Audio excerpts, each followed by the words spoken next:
പിതാവിനും പുത്രനും പരിശുദ്ധാത്മാവിനും സ്തുതി, ആദിയിലെ പോലെ ഇപ്പോഴും എപ്പോഴും എന്നേക്കും ആമീൻ. മാറാനാത്ത യൂട്യൂബ് ചാനലിലൂടെ ദൈവവചനം ശ്രവിച്ചുകൊണ്ടിരിക്കുന്ന എല്ലാ പ്രിയപ്പെട്ടവർക്കും ക്രിസ്തു യേശുവിൻ്റെ നാമത്തിൽ സ്നേഹവന്ദനം മുന്നമേ അറിയിക്കട്ടെ.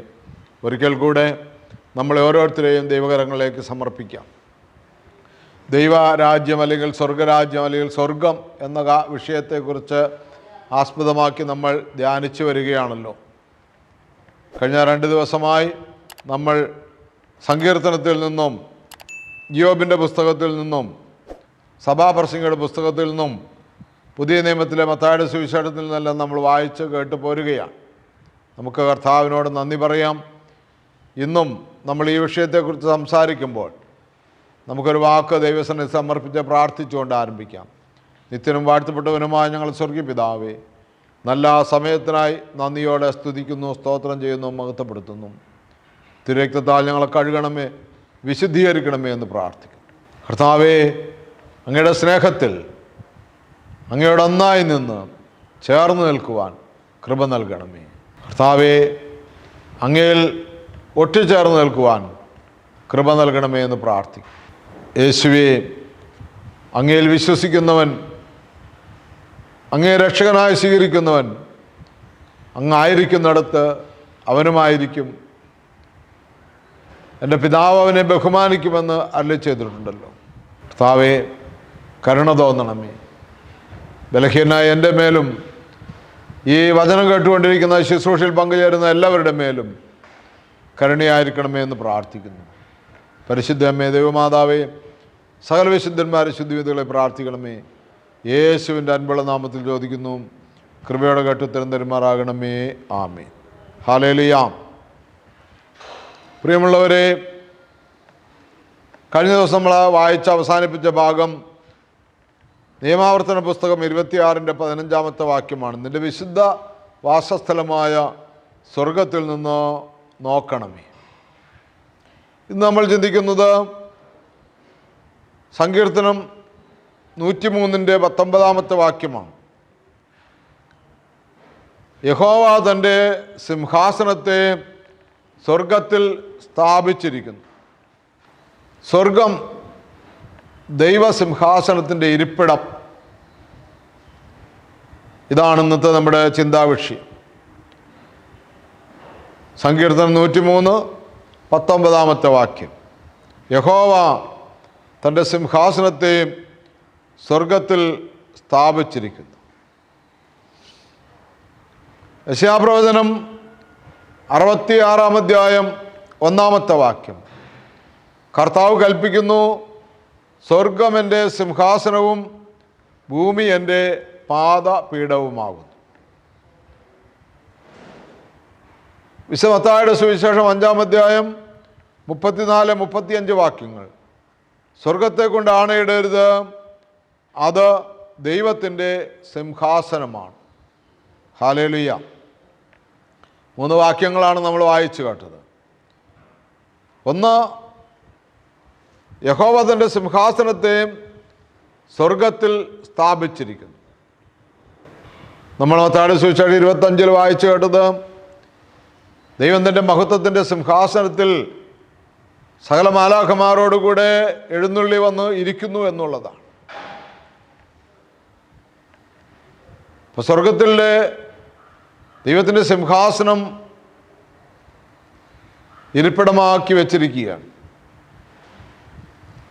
വീണ്ടും സങ്കീർത്തനത്തിൽ നമ്മൾ വായിച്ചു, സ്വർഗം എൻ്റെ സിംഹാസനമാണ്, ഭൂമി എൻ്റെ പാദപീഠമാണ്. നമ്മൾ സ്വർഗത്തിലേക്ക് കണ്ണുകളുയർത്തി കൈകൾ മലർത്തി പിടിച്ചുകൊണ്ട് പ്രാർത്ഥിക്കുന്നു. ഭൂമിയിൽ കർത്താവിൻ്റെ പാദപീഠത്തിങ്കൽ കുമ്പിടുന്നു. ഭൂമിയിൽ നമ്മൾ കുമ്പിടുമ്പോൾ കർത്താവിൻ്റെ പാദപീഠത്തിലും കണ്ണുകളുയർത്തി മുകളിലേക്ക് നോക്കി പ്രാർത്ഥിക്കുമ്പോൾ സ്വർഗത്തിൽ ദൈവത്തിൻ്റെ തിരുമുഖത്തേക്കുമാണ് നമ്മൾ നോക്കുന്നത്. ഈ തിരിച്ചറിവ് നമുക്കുണ്ടാകണം. പ്രിയമുള്ളവരെ, വീണ്ടും മത്തായിയുടെ സുവിശേഷം 22-ാമത്തെ അധ്യായം നമ്മൾ വായിക്കുമ്പോൾ ഈ സ്വർഗരാജ്യം നമുക്ക് എങ്ങനെയാണ് ലഭിക്കുന്നത് എന്ന് ഒരു വിവാഹ വിരുന്നിൻ്റെ ഉപമയിലൂടെ കർത്താവ് സംസാരിക്കുകയാണ്. യേശു വീണ്ടും ഉപമകൾ വഴി അവരോട് സംസാരിച്ചു. സ്വർഗരാജ്യം തൻ്റെ പുത്രന് വേണ്ടി വിവാഹ വിരുന്നൊരുക്കിയ രാജാവിന് സദൃശ്യം. വിവാഹ വിരുന്നിന് ക്ഷണിക്കപ്പെട്ടവരെ വിളിക്കാൻ ഭൃത്യന്മാരെ അയച്ചു. 25-ാമത്തെ അധ്യായത്തിൽ നമ്മൾ വായിച്ചു, 10 കന്യകമാർക്ക് സദൃശമാണ്. താലന്തുകളുടെ ഉപമയിലൂടെ താലന്ത് ലഭിച്ചവർക്ക് സദൃശമാണ്. അവസാന വിധിയിൽ സാധു സംരക്ഷണത്തിൻ്റെയും സംരക്ഷിക്കാതിരുന്നതിൻ്റെയും അടയാളമായിട്ടാണ് ദൈവരാജ്യം നിൽക്കുന്നത്. ഇവിടെ തൻ്റെ പുത്രന് വേണ്ടി വിവാഹ വിരുന്നൊരുക്കിയ ഒരു യജമാനൻ്റെ, രാജാവിൻ്റെ സദൃശ്യമാണ് ദൈവരാജ്യമെന്ന് പറയുക. വിവാഹ വിരുന്നിന് ക്ഷണിക്കപ്പെട്ടവരെ വിളിക്കാൻ അവൻ ഭൃത്യന്മാരെ അയച്ചു. എന്നാൽ വരാൻ അവർ വിസമ്മതിച്ചു. വീണ്ടും അവൻ വേറെ ഭൃത്യന്മാരെ അയച്ചുകൊണ്ട് പറഞ്ഞു, ഇതാ വിരുന്ന് സജ്ജമായിരിക്കുന്നു. എൻ്റെ കാളകളെയും കൊഴുത്ത മൃഗങ്ങളെയും കൊന്ന് എല്ലാം തയ്യാറാക്കി കഴിഞ്ഞു. വിവാഹ വിരുന്നിന് വരിക എന്ന് ക്ഷണിക്കപ്പെട്ടവരോട് ചെന്ന് പറയുവിൻ. എന്നാൽ ക്ഷണിക്കപ്പെട്ടവർ അത് വകവെക്കാതെ ഒരുവൻ വയലിലേക്കും വേറൊരു വ്യാപാരത്തിനും പോയി കളഞ്ഞു. മറ്റുള്ളവർ ആ ഭൃത്യന്മാരെ പിടികൂടി അവരെ അവമാനിക്കുകയും വധിക്കുകയും ചെയ്തു. രാജാവ് ക്രോധനായി സൈന്യത്തെ അയച്ച് ആ കൊലപാതകികളെ നശിപ്പിച്ചു. അവരുടെ നഗരം അഗ്നിക്കിരയാക്കി. അനന്തരം അവൻ ഭൃത്യന്മാരോട് പറഞ്ഞു, വിവാഹ വിരുന്ന് തയ്യാറാക്കിയിരിക്കുന്നു, എന്നാൽ ക്ഷണിക്കപ്പെട്ടവർ അയോഗ്യരായിരുന്നു. അതിനാൽ നിങ്ങൾ വഴിക്കവലകളിൽ ചെന്ന് അവിടെ കണ്ടെത്തുന്നവരെയെല്ലാം വിവാഹ വിരുന്നിനെ ക്ഷണിക്കുവിൻ. ആ ഭൃത്യന്മാർ നിരത്തുകളിൽ ചെന്ന് ദുഷ്ടരും ശിഷ്ടരും ഉൾപ്പെടെ കണ്ടെത്തിയവരെ എല്ലാം വിളിച്ചുകൂട്ടി. അങ്ങനെ വിരുന്നശാല അതിഥികളെ കൊണ്ട് നിറഞ്ഞു. അതിഥികളെ കാണാൻ രാജാവ് എഴുന്നള്ളിയപ്പോൾ വിവാഹ വസ്ത്രം ധരിക്കാത്ത ഒരാളെ അവിടെ കണ്ടു. രാജാവ് അവനോട് ചോദിച്ചു, സ്നേഹിത, വിവാഹ വസ്ത്രം ധരിക്കാതെ നീ ഇവിടെ പ്രവേശിച്ചതെങ്ങനെ? അവൻ മൗനം അവലംബിച്ചു. അപ്പോൾ രാജാവ് പരിചാരകന്മാരോട് പറഞ്ഞു, അവനെ കൈകാലുകൾ കെട്ടി പുറത്തെ അന്ധകാരത്തിലേക്ക് വലിച്ചെറിയാം. അവിടെ വിലാപവും പല്ലുകടിയുമായിരിക്കും. എന്നാൽ വിളിക്കപ്പെട്ടവർ വളരെ, തിരഞ്ഞെടുക്കപ്പെട്ടവരോ ചുരുക്കം. ഹല്ലേലൂയ. പ്രിയമുള്ളവരെ, കഴിഞ്ഞ ദിവസം നമ്മൾ വായിച്ചു കേട്ട മത്തായിയുടെ സുവിശേഷം 25-ാം അധ്യായത്തിൽ താലന്ത് കുഴിച്ചിട്ടവനോട് പറഞ്ഞു, അവനെ കൈകാലം കെട്ടി ഇരുട്ടുള്ള അന്ധകാരത്തിലേക്ക്, പുറത്തെ അന്ധകാരത്തിലേക്ക് ഇടുക, അവിടെ കരച്ചിലും വിലാപവുമായിരിക്കും എന്ന് പറഞ്ഞു. ഇവിടെ 2 കാര്യങ്ങളാണ് കർത്താവ് ഓർപ്പിക്കുന്നത് നമ്മളെ. ഒരു കൂട്ടരെ ഭൂമിയിൽ വെച്ച് തന്നെ മുടിച്ചു കളഞ്ഞു. കാരണം അവർ ഈ വിരുന്നിന് യോഗ്യരല്ല എന്ന് പറഞ്ഞു. 2 പ്രാവശ്യം അവർ ഈ രാജാവിനെ ചതിച്ചു. ഒന്ന്, ഈ വിരുന്ന് സൽക്കാരം ആരംഭിക്കുന്നതിന് മുമ്പ് ദൂതന്മാരെ അയച്ച് ഇവരെ വിരുന്നിന് ക്ഷണിച്ചിരുന്നു. അവർ വരാമെന്നെല്ലാം ഏറ്റതുമാണ്. എന്നാൽ സദ്യയെല്ലാം റെഡിയായി കഴിഞ്ഞപ്പോൾ വീണ്ടും ചെന്ന് വിളിച്ചപ്പോൾ, യഹൂദന്മാരുടെ വിരുന്നിൽ അങ്ങനെയാണെന്നാണ് പാരമ്പര്യം, 2 പ്രാവശ്യമാണ് അവരെ ക്ഷണിക്കുന്നത്. അപ്പോൾ അവർ, ഒരാൾ വയലിലേക്ക് പോയി, വേറൊരാൾ വ്യാപാരത്തിന് പോയി, മറ്റുള്ള കുറേ ആളുകളെല്ലാവരും കൂടി ചേർന്ന് ഈ വിളിക്കാൻ ചെന്നവരെല്ലാം ഉപദ്രവിച്ചു, കൊന്നുകളഞ്ഞു. ഈ കാലഘട്ടത്തിലും അങ്ങനെയാണ്. വിശ്വാസികളെന്ന് പറയുന്നവരെല്ലാം പല തിരക്കിലാണ്. സമ്പത്തുണ്ടാക്കുന്നതിൻ്റെ, വ്യാപാരത്തിൻ്റെ, കൃഷിയുടെ എല്ലാമായിട്ടുള്ള ഭയങ്കര തിരക്കിലാണ്. വേറെ ഒരു കൂട്ടം ആളുകൾ എങ്ങനെയാണെന്ന് വെച്ചാൽ സുവിശേഷം അറിയിക്കുന്നവരെ കൊല്ലുക, ഭയപ്പെടുത്തുക, ഇല്ലായ്മ ചെയ്യുക എന്നുള്ള തിരക്കിലാണ്. അവരാലോചിച്ചു കൊണ്ടിരിക്കുകയാണ്, ഈ വിരുന്നിലേക്ക് ക്ഷണിക്കപ്പെട്ടവരെ എങ്ങനെ ഇല്ലായ്മ ചെയ്യാം. രാജാവ് ക്രൂദ്ധനായി സൈന്യത്തെ അയച്ച ആ കൊലപാതകൾ നശിപ്പിച്ചു. അനന്തരം അവൻ ഭൃത്യന്മാരോട് പറഞ്ഞു, എൻ്റെ വിരുന്നിന് ആരും യോഗ്യരല്ല, അതുകൊണ്ട് നീ വഴിയിലേക്ക് ചെല്ലുക, നിരത്തുകളിൽ വഴിക്കവലകളിൽ കണ്ടെത്തുന്നവരെയെല്ലാം ക്ഷണിക്കുവിൻ. ദുഷ്ടരും ശിഷ്ടരുമായ എല്ലാവരെയും ആ നിരത്തുകളിൽ നിന്ന് ക്ഷണിച്ചു. പ്രിയമുള്ളവരെ, ഒന്നാമത്തെ വിവാഹത്തിൻ്റെ ക്ഷണനം യഹൂദന്മാർക്കായിരുന്നുവെങ്കിൽ രണ്ടാമത്തെ വിരുന്നിൻ്റെ ക്ഷണനം നമുക്കെല്ലാവർക്കുമായിരുന്നു. ലോകമെങ്ങുമുള്ള എല്ലാ വിജാതിയർക്കുമുള്ളതായിരുന്നു. അങ്ങനെയാണല്ലോ നമ്മളൊക്കെയും ക്രിസ്തുവിലേക്ക് വന്നത്. പക്ഷെ അവിടെ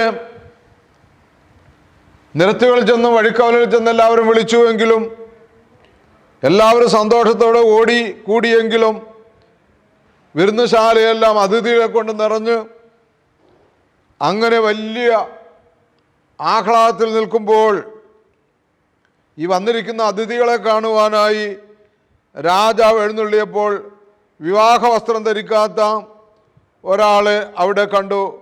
രാജാവ് അവനോട് ചോദിച്ചു, സ്നേഹിത, വിവാഹ വസ്ത്രം ധരിക്കാതെ നീ ഇവിടെ പ്രവേശിച്ചതെങ്ങനെ? അവൻ മൗനം അവലംബിച്ചു. രാജാവ് ചോദിക്കുന്നുണ്ട്, സ്നേഹിത, നീ എങ്ങനെയാണ് വിവാഹ വസ്ത്രം ധരിക്കാതെ ഇതിനകത്ത് എത്തിയത്? എങ്ങനെയാണ് നിനക്ക് വിവാഹ വസ്ത്രം ഇല്ലാതെ നീ ഇവിടെ എത്താൻ സാധിച്ചത്? പ്രിയമുള്ളവരെ, അപ്പോൾ നമ്മൾ അന്ന് അന്വേഷിക്കേണ്ടിയിരിക്കുന്നു ഈ വിവാഹ വസ്ത്രം എന്താണ് എന്നുള്ളത്. വെളിപാട് പുസ്തകം 19-ാം അധ്യായത്തിൻ്റെ 5 മുതൽ വാക്യങ്ങൾ നമ്മൾ വായിക്കുമ്പോൾ, സിംഹാസനത്തിൽ നിന്ന് ഒരു സ്വരം കേട്ടു, ദൈവത്തിൻ്റെ ദാസരും അവിടുത്തെ ഭയപ്പെടുന്നവരും ചെറിയവരും വലിയവരുമായ നിങ്ങളെല്ലാവരും നമ്മുടെ ദൈവത്തെ സ്തുതിക്കുവിൻ. പിന്നെ വലിയ ജനക്കൂട്ടത്തിൻ്റെയും പെരുവെള്ളത്തിൻ്റെയും ഗംഭീരമായ ഇടിമുഴക്കത്തിൻ്റെയും ശബ്ദം പോലെയുള്ള ഒരു സ്വരം ഞാൻ കേട്ടു, ഹല്ലേലൂയ, സർവശക്തി നമ്മുടെ ദൈവമായ കർത്താവ് വാഴുന്നു, നമുക്ക് ആനന്ദിക്കാം, ആഹ്ലാദിച്ച് ആർപ്പ് വിളിക്കാം, അവിടത്തേക്ക് മഹത്വം നൽകാം.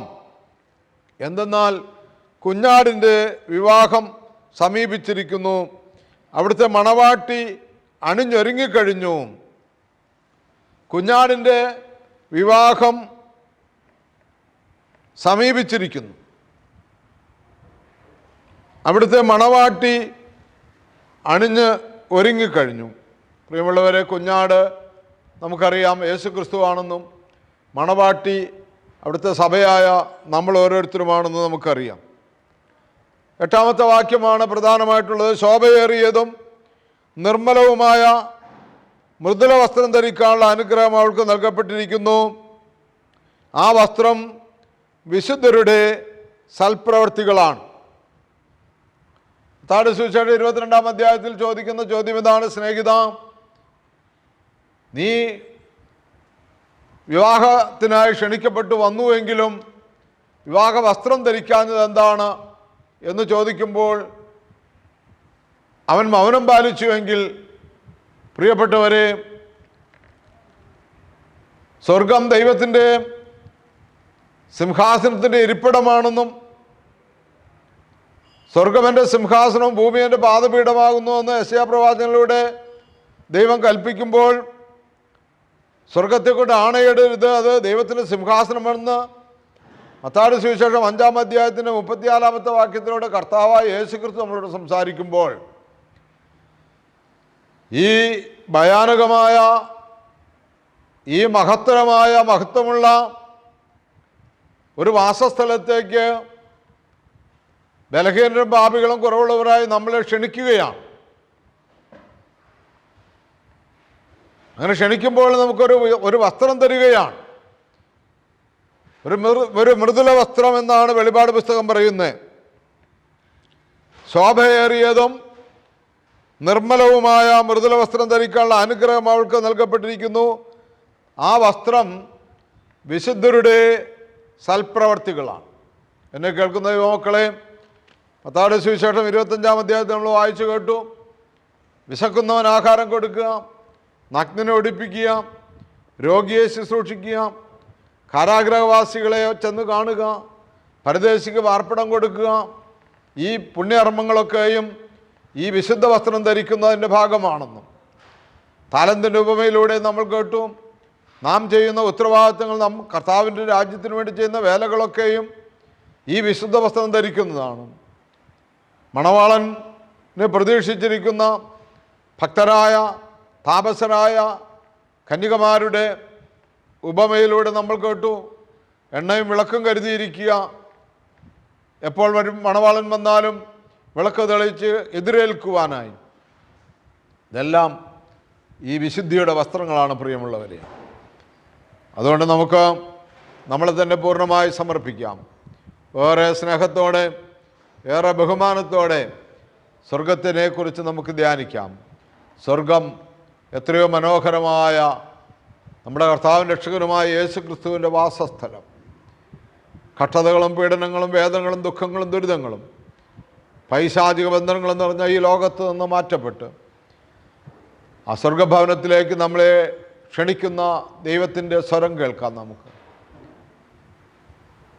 സ്വർഗത്തിനും ഭൂമിക്കും മധ്യസ്ഥനായിരിക്കുന്ന യേശുവിൻ്റെ സ്വരം കേൾക്കാം. നമുക്ക് ആകാശത്തിൻ്റെ കീഴെ ഭൂമിക്ക് മീതെ മനുഷ്യവർഗത്തിൻ്റെ രക്ഷയ്ക്ക് വേണ്ടി വേറൊരു നാമമില്ല, യേശുവിൻ്റെ നാമമല്ലാതെ എന്ന് അപ്പോസ്തലന്മാർ പ്രസംഗിച്ചത് അതിൻ്റെ 4-ാം അധ്യായം 12-ാമത്തെ വാക്യമായി രേഖപ്പെടുത്തുമ്പോൾ ആ യേശുവിലേക്ക് നോക്കാം. സങ്കീർത്തനം 34-5 അവങ്കിലേക്ക് നോക്കിയവർ പ്രകാശിതരായി, അവരുടെ മുഖം ലജ്ജിച്ചു പോയില്ല. എന്നെ കേൾക്കുന്ന ദൈവമക്കളെ, ഇന്നത്തെ നമ്മുടെ ധ്യാന വിഷയം സ്വർഗം, ദൈവത്തിൻ്റെ സിംഹാസനത്തിൻ്റെ ഇരിപ്പിടം. ആ ഇരിപ്പിടത്തിൽ നിന്ന് കർത്താവേ ഞങ്ങളെ നോക്കിക്കാണണമേ എന്ന് പ്രാർത്ഥിക്കാം. നല്ലവനും വല്ലഭനും നിത്യനും വാഴ്ത്തപ്പെട്ടവനുമായ സ്വർഗീയ പിതാവേ, അവിടുത്തെ പുത്രനും ഞങ്ങളുടെ രക്ഷകനും നാഥനുമായ യേശു ക്രിസ്തുവിൻ്റെ പരിശുദ്ധ നാമത്തിൽ ഞങ്ങൾ പ്രാർത്ഥിക്കുന്നു. ആ മഹോന്നതമായ സ്വർഗീയിടങ്ങളിൽ ഞങ്ങളെ വസിപ്പിക്കുന്നതിനായി സ്തോത്രം. ഞങ്ങളുടെ കുറവുകളെ പോരായ്മകളെ നിർത്തുന്നതിനായി സ്തോത്രം. ആ സൽപ്രവൃത്തികളാവുന്ന വിശുദ്ധന്മാരുടെ സൽപ്രവൃത്തികളാവുന്ന ആ മൃദുല വസ്ത്രം അണിയിക്കുന്നതിനായി സ്തോത്രം. ഞങ്ങളുടെ പോരായ്മകളെ ബലഹീനതകളെ കണക്കെടുക്കാതെ ശ്രദ്ധിച്ച് ചേർത്തതിനായി, ഒട്ടിച്ചു നിർത്തിയതിനായി സ്തോത്രം. യേശുവിൻ്റെ അധികാരമുള്ള നാമത്തിൽ ചോദിക്കുന്നു. എല്ലാ നന്മകളാലും ഐശ്വര്യങ്ങളാലും നിറയ്ക്കണമേ. ആമേൻ. ഹല്ലേലൂയ. പ്രിയമുള്ളവരെ, ഇത് അനേകരിലേക്ക് ഈ മഹാരഹസ്യം, ഈ വലിയ സദ്വാർത്ത എത്തിക്കുവാൻ നിങ്ങൾ കർത്താവിൻ്റെ കയ്യിലെ പ്രേക്ഷിതരായി മാറണമെന്ന് ഓർപ്പിച്ചുകൊണ്ട് നിർത്തുന്നു.